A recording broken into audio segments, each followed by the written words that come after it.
Baik, kita akan lanjutkan pada koordinat spasial 3 dimensi. Saya langsung loncat aja, tidak membahas 2 dimensi, karena tiga dimensi mungkin lebih mendekati, pengaplikasian ya. Jika kita mempunyai panjang sisi searah sumbu, kita punya 3 sumbu X,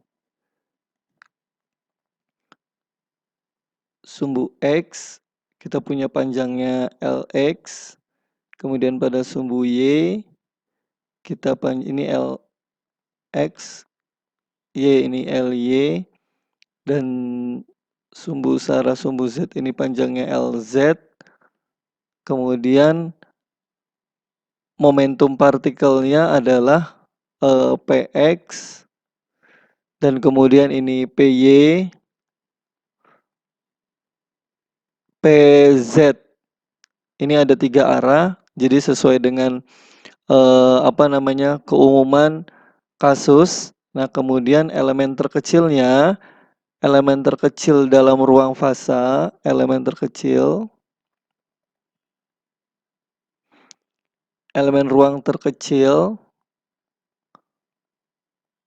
ruang fasa adalah seperti ini.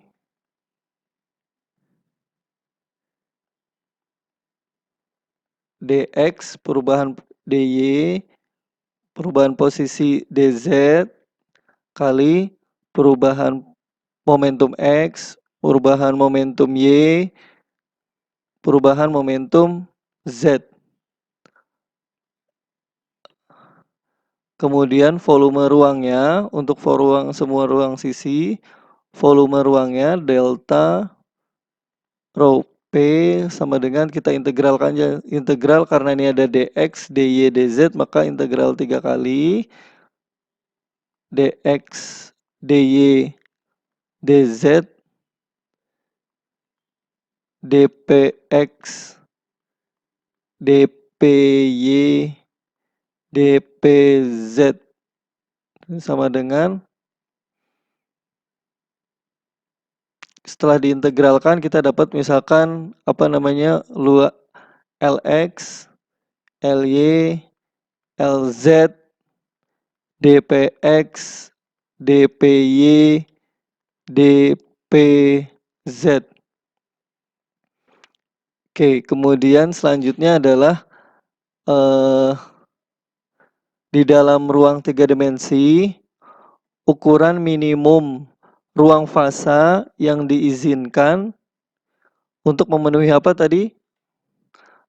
Heisenberg ya, adalah delta ruang fasa minimum sama dengan, sama kayak tadi pengerjaan untuk yang 1 dimensi, do X, do Px, kemudian dikali lagi do Y, delta Py, delta Z kali delta Pz, maka sebanding dengan H kali H kali H sama dengan H pangkat 3. Nah, sehingga akibatnya jumlah keadaan yang terdapat dalam elemen ruang fasa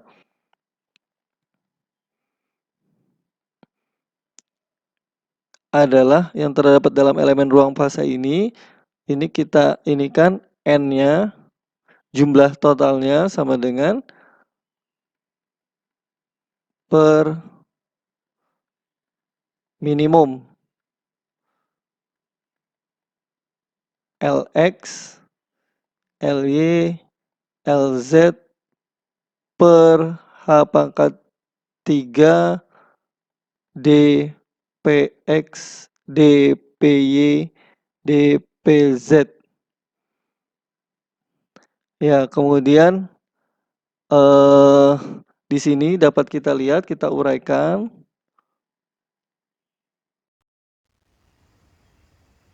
Kemudian kita dapat mengartikan Dn kapital ini adalah elemen momentum yang berada antara ini ya.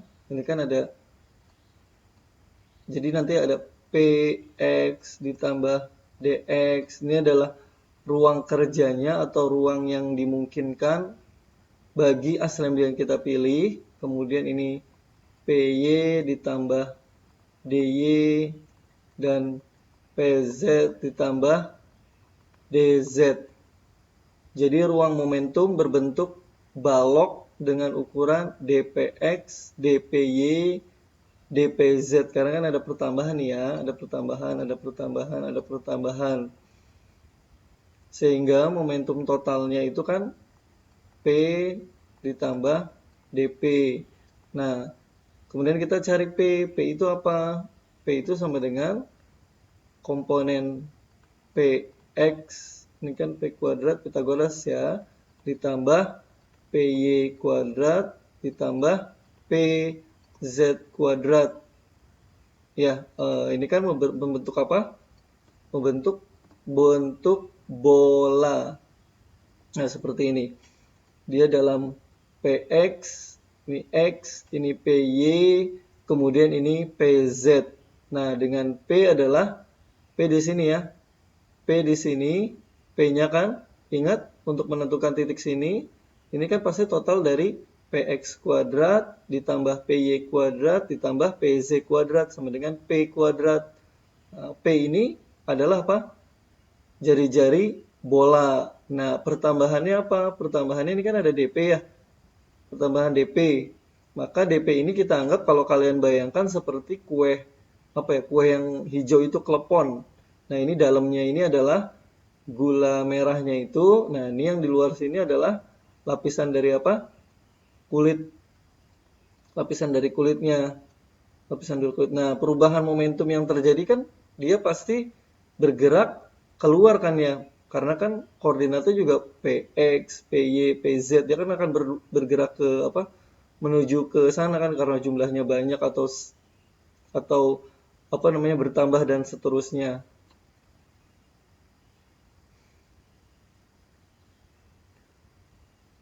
Jari-jari ketebalannya adalah dp. Gambar ini adalah elemen ruang momentum berupa kulit bola dengan jari-jari P. Nah, kemudian kalau mencari luas kulit bola ini seperti apa nih yang saya apa? Yang saya arsir. Yang saya arsir ini bagaimana cara mencarinya?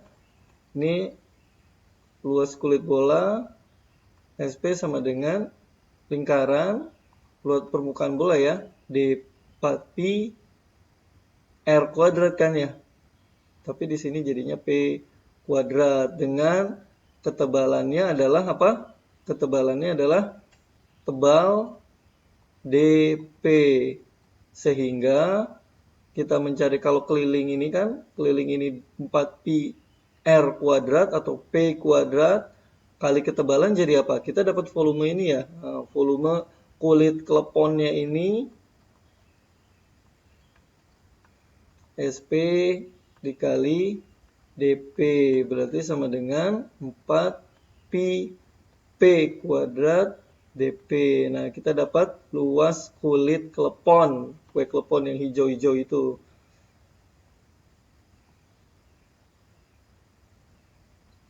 Kemudian akhirnya kita dapat tuliskan dn tadi sama dengan Lx kan ya, Ly, Lz per H syarat ketidakpastian Heisenberg dikali dVp kan volume ya, berarti dikali 4 pi P kuadrat dP.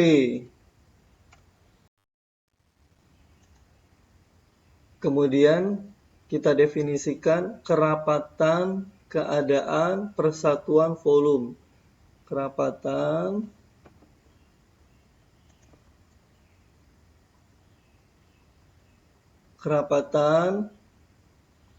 ruang fasanya berarti dalam momentum dP sama dengan total banyaknya keadaan dibagi Lx, Ly, Lz.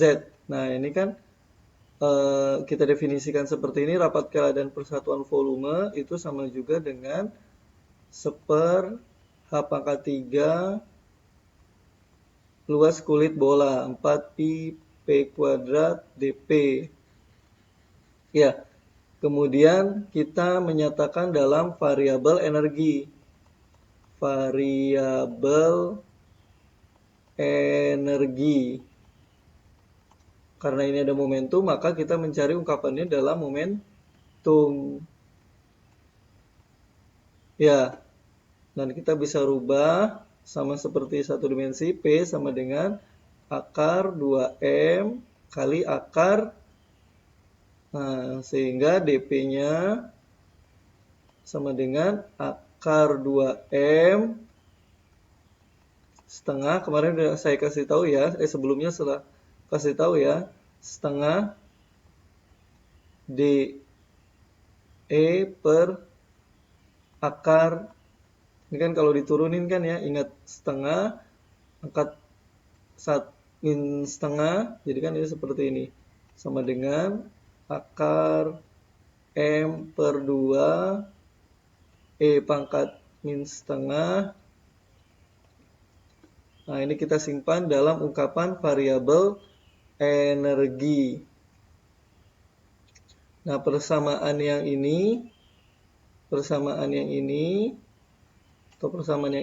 kita masukkan ke dalam sini ya.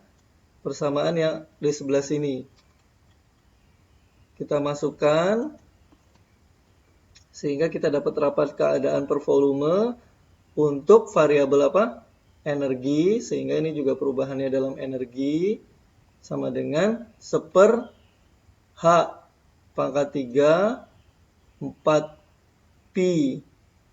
Udah kita bongkar tadi ya dP-nya ya. Akar 2M akar E kuadrat kali setengah, bukan setengah, langsung udah akar M per 2 E pangkat setengah DE. Nah, ini udah dalam ungkapan variabel energi rapat keadaannya ya. Nah, sehingga kita tuliskan lagi 1/h pangkat 3 4pi akar 2 M. Ini kita langsung aja 3/2 E setengah DE. Nah, ini kan kuadrat jadi 1 tambah setengah jadi 3/2. Nah, rapat keadaannya dapat ungkapkan seperti ini dalam energi. Ingat, variabel fisis yang bisa kita pantau dari sebuah sistem assembly itu adalah energi. Apa selain energi apa? Kita bisa dapatkan dalam bentuk panjang gelombang. Kalau dalam bentuk panjang gelombang berarti karena ini adalah kaidah kuantum bersinggungan dengan Heisenberg, maka panjang gelombangnya adalah panjang gelombang de Broglie. Panjang gelombang de Broglie hubungannya adalah momentum sama dengan H lambda. Dari persamaan ini kita dapatkan dP sama dengan turunin ya dP terhadap yang lambda. Ya, berarti ini kan ininya do lambda, turunan lambda, ini kan lambda minus 1, turunin jadi minus 2, 1/lambda 2, turun ke depan jadi minus, nah minus H. Ya, ini sama dengan saya tulis ulang, minus H do lambda per lambda kuadrat. Oke. Nah, tadi kita tuliskan rapat keadaan per volume G P dP sama dengan 1/h 4 4pi P kuadrat dP. Nah, ini kan kita mau ubah dalam panjang gelombang. Nah, kita kan udah dapat tadi sebelumnya ya. Nih, kita udah dapat sebelumnya kan bahwa dP dalam ungkapan panjang gelombang, sehingga dP yang ininya, dP yang ini diungkapkan dalam panjang gelombang. Silahkan kalian bisa masukkan, maka nanti dengan sedikit manipulasi matematik, karena ini kita perubahan terhadap lambda, maka di dalam variabelnya adalah lambda sama dengan 1/h, didapatkan adalah 1/h pangkat berapa ini? Pangkat kita masukin aja dulu ya, 3, 4 pi P kuadrat. P kuadrat, P-nya itu, P-nya mana P-nya? POP,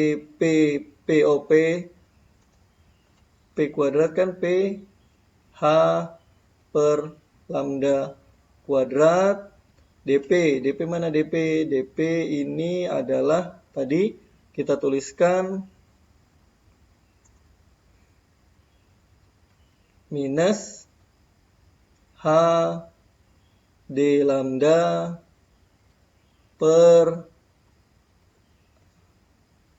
ya, ini kan seperti ini kan, kita udah komponennya sudah kita tuliskan,